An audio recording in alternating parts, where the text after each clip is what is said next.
Hello guys, ito pala yung nagawa ko ng flower crochet. Ayan.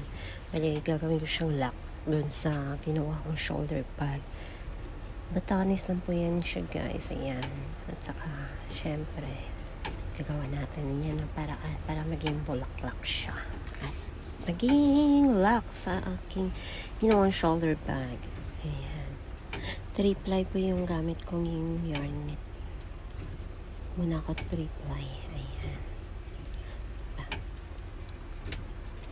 Lang may pa-design pa yung aking nails ko. Ayan. Nilagyan ko ng flower sticker. Ay.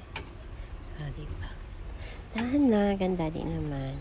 Yan yung tunog yan kasi sa washing machine. Yan yung music background ko. Ayan. Oops. Ayaw pang mahatak. Ayaw pang magpahugot. Diba? Yan. Guys, pag natapos ko na, abangan nyo hanggang matapos ng video ko. Yan. Ito siya guys, yung mole yarn. Yan. Gawin kong shoulder bag. Yan. Double crochet stitch lang siya. Pero ang ganda-ganda ng kulay niya. Nagandahan ako guys sa kanyang kulay. Ayan. Diba?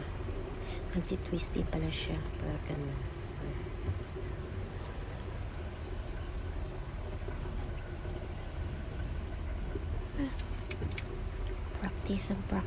Practice lang ako. Ayan. Para, ano din. Ayan siya guys. Pero medyo mahaba pa yan yung ginawa ko. Kasi wala akong hiking. Kaya, balik gansilyo na naman ako. Saka, malay natin someday, next year someday, makapagsimula na ng small business nito ng mga bags. Ayan. Kaya ngayon pag may time, gagansilyo muna ako. Diba?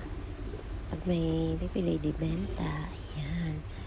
Pag sa malapit lang, pag sa malayo, hindi na ako magbenta muna kasi gusto ko mag-video lambat.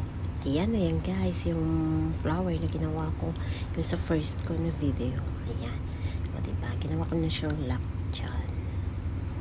Pagnak natin. Ayan. O diba, ang ganda. Syempre, gawa ko. Maganda. Ayan, and then yung strap niya. Yes, ayan, concealer din. O diba yan? Ang ganda. Sana marami pa akong magagawang mga ganito. Maraming time. Ngayon pa ulan-ulan. Yan. Tiyak marami akong magagawa. At saka marami din akong maipopost. Ayan. Thanks for watching.